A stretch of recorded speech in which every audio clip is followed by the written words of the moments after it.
Hello guys, I am Archana Devi, Assistant Professor from Rajagiri School of Engineering. So this video is for the subject Principles of Database Design from the module 5, and the topic that we are dealing in this series is about indexing. So we have already covered 2 lectures on this series. What is indexing and what are the various types of indexing, primary, secondary and clustered we have seen. So in this lecture we'll be learning about multi-level indexing. Okay, so this database is stored in your secondary disk, right? So when a database or when a table grows, the index that is being built for that table will also be bigger. It will also grow, right? So this index is actually getting stored in main memory. When you are preparing an index for a file structure, it's actually getting stored in main memory. So we know that the size of main memory is limited, so we have to keep this index as short as possible, right? If the size increases, then the search time required to search in an index will also increase. So this single level index, if you create a single level index for a file, it might be too large and hence it has to be stored with multiple disk accesses if you have a single level index. Okay, so we go for multi-level index. And how this multi-level index is made? So what we do is we have a primary index, right? For the file, main file, we will create a primary index. For that index, you will create another level of indexing. That you call it as the second level of indexing. So the first level of indexing is already the primary index which you are making. It can be primary, secondary or clustered, whatever it may be. And on that index which you have made, you are making another index. That will become the second level. And suppose if you repeat this for the second level, it will become third level. So how you create this index? An index over index is one entry for each block of the first level will be added to the second level of indexing. Okay, so you already have a primary index with multiple blocks, right? So for each block, the first entry of each block will be added as an entry in the second level of index. So you remember how first level is made. You might remember how first level is made. Like if you have multiple blocks in your main file, the first entry of each block is added to the primary index, right? That's how you create the primary index. So now again, primary index is also a file and it will also contain multiple blocks. So again, from that each block, the first entry will be added to the second level of index. Again, that will also be made as that will also contain blocks. So this we will keep on repeat. So until when will we repeat? So this multi-level is repeated. So that is repeat creating levels until you reach a level where that level will not need more than one block of disk storage. That is, all the entries of that level will fit in one block. Whatever is the block size, they might tell you that the block size is fixed. It will be decided by your system administrator. So until all the entries until you reach a level where all the entries fit in a single block, you keep on repeat this leveling of indices. That is a multi-level indexing. So that level where you have all entries in a single block, that level you call it as the top level or the T level. T is a number of levels. T levels altogether, you call that as a top level index. Okay, let's try to understand this with an example. So this is a main file that you have, and it says that you have altogether 24 entries. Okay, so altogether 1, 2, 3, 4, 5, 6 like that, 24 entries are there, and it's given the block size is 16 bytes and the record size is 8 bytes. So the size of a block they have given and the record size they have given as 8 bytes. So with these two data, you can easily calculate the block factor. Right? Block factor is nothing but block size by record size. So you have 16 by 8, you will get 2. That means you can have 2 records per block. That is the meaning of this block factor. You can have 2 records per block. So you have altogether 24 entries. So if you have 2 records per block, you can divide this like this. So the 24 entries, 2 records per block, you will have altogether 12 blocks. So this is your main file. This is your main file. Okay, so the number of blocks, how do you calculate the number of blocks? The number of blocks in your main file becomes the total number of records. The total number of records divided by your block factor. right? That's how you calculate the number of blocks. The formula is the total number of records divided by block factor. You will get the number of blocks. So 24 by block factor is nothing but 2 here. So you will get 12. So there are 12 blocks in your main file. So now on this main file, you are applying a first level of indexing. So when you apply first level of indexing, this is primary indexing that I have taken. So how will you create this primary indexing? You take the first entry of each block, right? 3, 9, 13, 25, 31. So if you see that the first entry of each block is added in this index. And again now you have to calculate the number of blocks that can be added in this index. So how will you calculate the number of blocks? So if I name it as the number of blocks is B1. So it contains a number of records in this index. So what will be the number of records that you will have in the primary index? So if you recollect, the number of records is nothing but the number of blocks of the main file. So I hope you remember that. The number of records in your first level of index will be number of blocks of your main file. So number of blocks is nothing but 12. So that you can actually verify here. You'll actually have 12 records. So 12 divided by the block factor. Block factor remains the same too. So here you have 6. That's how you are dividing the index into 6 blocks. So you have altogether 6 blocks with 2 records each. So this is your first level of indexing.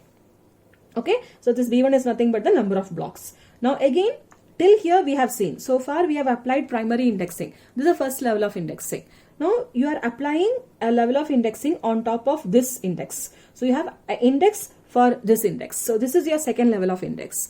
So how the second level of index is created is one entry from each block will be added to this index. So you can see the first entry 3, 13, 31, 51, 70 and 89 are added. Now again you have to calculate how many blocks are there. So the number of blocks, if I name it as B2, the number of blocks will be the number of blocks will be the number of records, right? How many records are there? The number of records will be the number of blocks of this next level of indexing, right? So the number of records of this entry will be the number of blocks, which I have already calculated as 6. 6 divided by 2, you will get 3. So 3 is the number of blocks for, this is the second level, okay? So this is the first level of indexing, this is the second level of indexing. So you have to keep on repeat this until the number of entries can fit in a single block. So again you will apply another level of indexing, you will apply third level of indexing. So third level of indexing, you will take the first entry of each block. So 3, 31 and 70. So now the number of blocks for this indexing you can calculate as the number of records. How will you get the number of records? The number of records is nothing but the number of blocks of the previous indexing. So number of blocks is 3.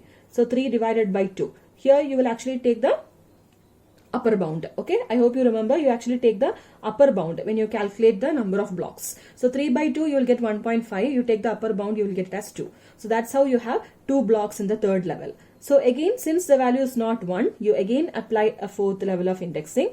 And here when you apply fourth level of indexing, the number of blocks you will get, the number of records is 2 and the block factor is 2, you will get it as 1. Okay, so here you can see that you are calculating the number of blocks on each level of indexing, and you keep on repeat that until the number of entries can fit in a single block. This is how you will do multi-level indexing. Okay, so I hope how the multi-level indexing is done you have understood. So now if you look at this multi-level of indexing, here the T, okay, T is nothing but the number of levels. So you have altogether 4 levels. You have 4 levels. So suppose if you want to access a record, yeah, before that by mathematically calculating, you got the number of levels as 4. You also can have a formula for calculating T. So what this T is? T, if you see, if you look at the first level, okay, this is the first level of index. So what you are doing is you are keep on repeating the first level of indexing by a block factor value of 2, right? You are keeping on dividing. So just like how you calculate the time complexity in binary search, where you keep on divide the entire list by 2. So that's how you get the time complexity as log n to the base 2. So here also you are keeping on dividing this first level of indexing with a block factor, whatever may be the block factor value. So this T is nothing but it's log the total number of blocks, okay, or the total number of entries of first level. So suppose if I name it as say R1, I'll tell you what this R1 is. So log R1 to the base block factor if you take, you'll actually get the value of t. So we'll verify this. This R1 is nothing but the number of entries of first level or the number of blocks of main file. Whatever is the number of entries, 12. So to this 12 you are actually keeping on dividing it by 2. Right? This 12 you are keeping on dividing it by 2. That's how you reach here. So the number of R1 is the number of entries of the first level. If you take a log to the base of block factor, you will actually get the value of t. So you can verify this here. If you take, for this example, if you take log 12 and the log block factor is 2. So if you calculate log 12 to the base 2, you will you'll take the upper bound of this value. You will actually get the value as 3.58. So since it's the upper bound, you will have the value as 4. That's how this t is actually calculated using this log expression. Okay, so I hope this multi-level indexing is clear to you. So the same thing which I have explained now, I have written the formulas for that. So R1, as I told before, R1, if R1 be the number of blocks of the main file, or R1, so how you calculate R1? The number of entries of the main file divided by block factor. So this we have already seen in the previous videos, how the R1 is calculated. Number of entries in main file is divided by the blocking factor. So the number of blocks of the first level will be nothing but the number of records of the first number of records divided by the blocking factor. You get R2. So similarly, you can calculate the number of blocks for second level. Number of blocks of second level will be again the number of blocks of the first level divided by the blocking factor. Okay, the same thing which we have done in the example. So you keep on do this until the number of block becomes 1. So this multi-level index with R1, the first level entries will have approximately t levels. Okay, so a multi-level index with R1 first level entries will approximately have t levels, where t is nothing but log R1 to the base blocking factor.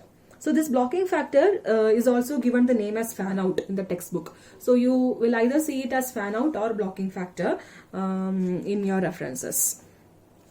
So now this final point, which I had actually started explaining a while back, what it says is, what is the total number of block accesses now?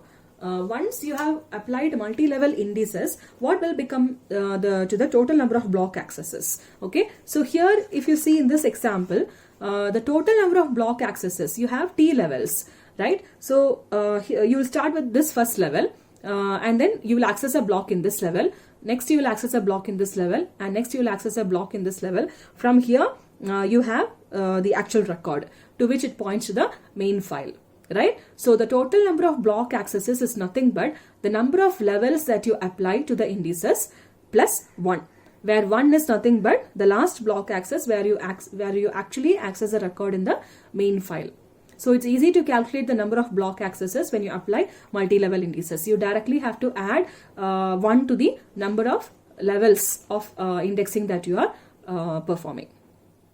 Okay, so to access a record, to access a record by searching multi-level indexing, we must access one block at each level. Okay, means one block at each level plus one block from the data file. So therefore total number is t plus 1 block accesses.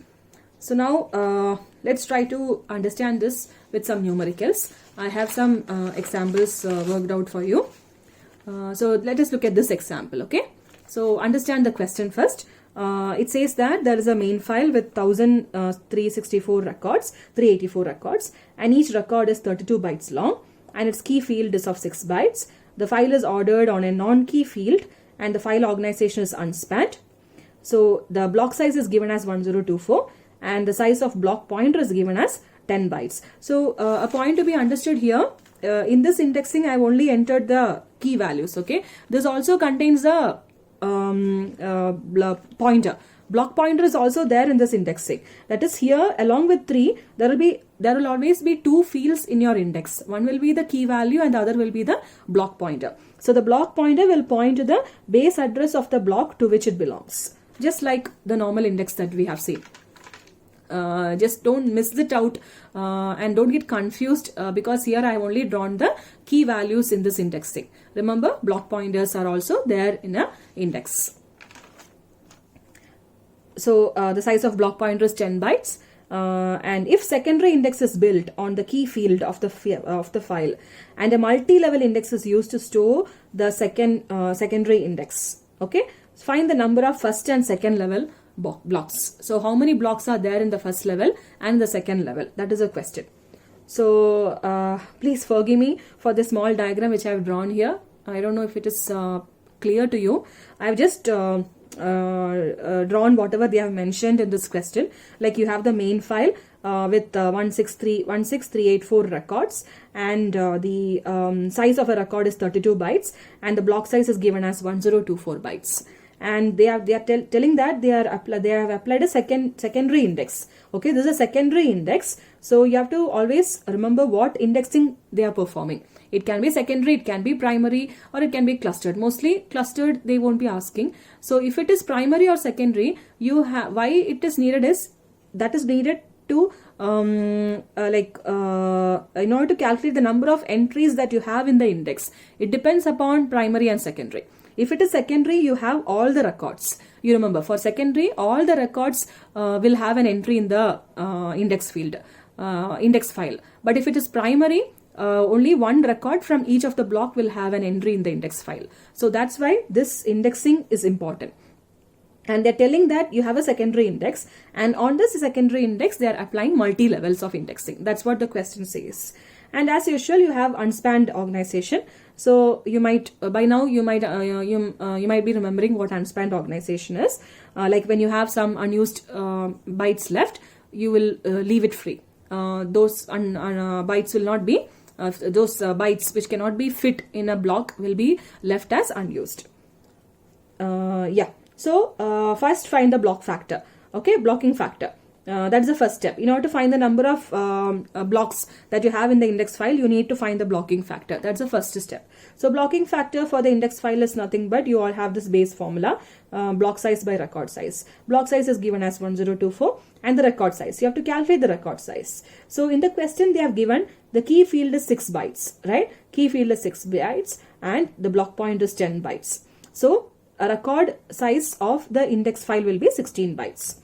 So 1024 by 16, you'll actually take the lower bound here. So it's direct, no fraction. It's directly, you will get the value of 64.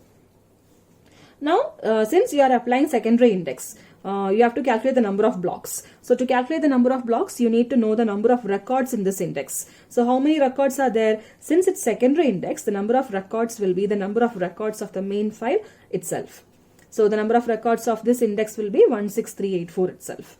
So the number of blocks will be calculated as the number of records divided by the blocking factor. So number of records is 16384 divided by 64. So this is your R1 here. Okay. So you are calculating R2. When you're actually taking the upper bound here, but you don't get any fraction, you will directly get the value of 2 as 256. So this is your R2. So you will keep on, yeah, here they have only asked the first level and second level number of blocks. So you will apply again an indexing to this first level of indexing that you have calculated. So when you apply an indexing on top of this first level, the number of second level blocks, you calculate it as, what is the formula? What is the number of blocks of the previous level divided by the blocking factor? So 256 by 64, you will get the answer as 4. So that is a question asked. What is find the number of first level and second level blocks? I hope this numerical is clear to you. Now we will see one more numerical where we will try to solve quite a lot of things. Okay, so let us try to understand this question. Consider a disk. It's a file itself. It says the block size is 512 bytes. Okay, and the block pointer is given as 6 bytes. This file has altogether 30,000 employee records. Okay, this is employee records, which is of fixed length. So each record, instead of giving the record size, they have given the they have split the entire record as various fields, and they have given the size of all the fields. So for each of the field, name, SSN, department code, address, phone number, birthday, sex, job code, and salary, And for all these fields, they have given what are the bytes required. Plus, they have also mentioned that they need an additional 1 byte for storing deletion marker. So this is the information that they have given for a record. So let us try to solve few things. Okay. So the first question they have asked is calculate the record size. So it's quite straightforward. Record size can be calculated by just adding all these values, right? All the record contains all these values. You have name, you have SSN, you have department code, and so on. So if you directly add all these values, 30 plus 9 plus 9 plus 40, 9, 8, 1, 4, 4, and then you have one more additional byte. If you add all these, you will get the answer as 115 bytes. So the size of a record is 115 bytes for this question. Now, next question is calculate the block factor and the number of file blocks. So they have not applied any indexing so far. They are directly asking you to calculate the block factor for the main file and what is the number of blocks for the main file. So again, they have given its unspanned organization. So always remember in the question, if they have not mentioned it as what organization it follows, by default you have to take it as unspanned itself. So the block factor, again you have this formula, block size by record size. So the block size they have given as 512 bytes and the record size you have calculated as 115 bytes. So when you take the lower bound, you will actually get it as 4.45. You will leave out this 0.45. So the blocking factor is nothing but 4. What is this blocking factor? How many records can be stored in a particular block? That is, so 4 records can be stored in a particular block. So that's the first thing that they have asked. Next, you have to calculate the number of total blocks in the main file. So the total number of blocks in the main file can be calculated as, if you know the total number of records or entries in the main file, you can easily calculate the number of blocks. So this formula we have seen multiple times, the number of records divided by blocking factor. So you take the upper bound here. Again, you will not get any fraction. You will directly get the value as 7,500. Okay. Now, the next part they are asking, suppose the file is ordered by the key SSN and we want to construct a primary indexing. Okay. So they are constructing a primary indexing on SSN.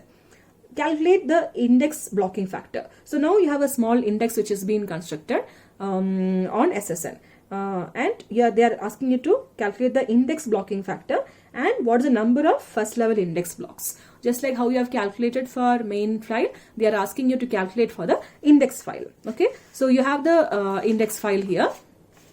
For the index file, the blocking factor can be calculated as the block size by record size. So the block size is given as 512 divided by record size. So when you construct the index, you have the key field and the block pointer. So the key field, they have mentioned that they have used SSN as a key. So SSN takes how many bytes? 9 bytes. Right, 9 bytes plus the block pointer. Block pointer they have given as 6 bytes. Okay, block pointer they have given as 6 bytes in the question. So you have block size by record size is 9 plus 6, which is 15. So when you take the lower bound here, you will actually get 34.13. You will rule out that 13 and the answer is 34. So the index blocking factor is 34. And the next thing that they have asked, calculate the number of first level blocks. So number of first level blocks, you are actually using primary indexing here. So when you apply primary indexing, the number of entries in the first level will be nothing but the number of blocks in the main file. Okay, since this is primary indexing. So number of entries in the first level divided by blocking factor, which is nothing but the number of main file blocks divided by blocking factor. So we have already calculated the number of blocks as 7,500 for the main file. So the number of blocks in the first level index becomes 7,500 divided by 34. You take the upper bound. This will be rounded off to 221. So you have altogether 221 blocks in the first level. Okay. Now let us look at the next part of the question. They are asking you to calculate the number of levels needed if we want to make it multi-level. So we have only applied one level of indexing to this to this main file, primary indexing. So what if you apply a primary multi-level indexing? How many levels will be needed? So the same example that we have done before, what you do, if you have a secondary level of indexing, whatever is the number of blocks in the primary level, you got it as 221. That you will divide it with the blocking factor. Blocking factor is 34. So you will get 6.5 here. So when you take the upper bound, you will get it as 7. So again, you will keep on do this until you get the value as 1. So again, the number of third level index will be 7 divided by 34. So you will get 0.20. So this will be rounded off to 1. So up to which level you did indexing in order to get the value 1? You did till third level. So since third level gives you 1 as which is the top level, the index has altogether 3 levels. Here your t value is 3. Okay, I hope it's clear to you. Now the next part of the question, how many total blocks are required by multi-level index? So once this multi-level index has been done, what are the total number of blocks that is required? They have not asked anything about main file, only about multi-level indices. So altogether 3 levels are there, right? So in the first level there are 221 blocks. The second level there are 7 blocks, and in the third level there is 1 block. So the total number of blocks becomes 221 plus 7 plus 1, which is 229. Okay, and the last question they have asked, to calculate the number of block access required to search a record from the file given SSN. So you have the main file. Now you want to search a particular record in the main file. They have given the SSN value of that employee. So the formula, I hope you remember the formula to calculate the block access. If you know what is a t value, you can directly add it with 1. So here the number of levels is 3. 3 levels of block access plus 1 level in order to access the main file for the actual record. So you will get the total number of block access as 4. Okay. So I hope this numerical is clear to you. I wanted to show you one more example. That is this example which we did for secondary indexing. Okay, this actually we did it for secondary indexing. Suppose if I hope you remember this question where you have this is the numerical. These are the data given to you. You have altogether 30,000 records, and with and without indexing, this calculation is being made. So here, without indexing, you need altogether 3000 block access. With indexing on secondary, okay, this is secondary indexing. So with indexing, you actually get it as the number of block access as 10. And the number of blocks of the first level is 442. That's what you got. Suppose if I apply a multi-level indexing on this scheme, what do? You don't have this calculation. This is the number of blocks in the first level. So if you have for the second level, the number of blocks becomes 442 divided by blocking factor. Blocking factor here is 68. So 442 by 68, if you calculate, you'll actually get the value as 6.5. Okay. So if you take the upper bound of this, you'll get the answer as 7. So now again, if you apply one more level of indexing, you'll get number of blocks of the previous level is 7. 7 by blocking factor, you will get a value which is less than 1. You'll actually get 0.10. So the upper bound of it, you will actually get 1. So if you apply a multi-level indexing to this scheme, what is the number of block access that will be required? The number of block access is nothing but the number of levels plus 1. So here you can see that till it required the 3 levels in order to get the number of block as 1. So the number of block access will be nothing but t plus 1, right? So t is nothing but 3 here. 3 plus 1, you have 4. So here you can see that with multi-level indexing, the number of block access is only 4 in order to search a particular record. Whereas when you applied a secondary indexing, a single level of indexing using secondary indexing for this main file, the number of block accesses required was 10 with binary search. Okay. So I actually wanted to show you this before the numerical. Anyway, I hope this concept on multi-level indexing is clear to you. If you have any doubt, just rewind and forward and see which part you are unable to understand. I think if you watch the video a few times, you might be able to follow it up. Okay. Thank you.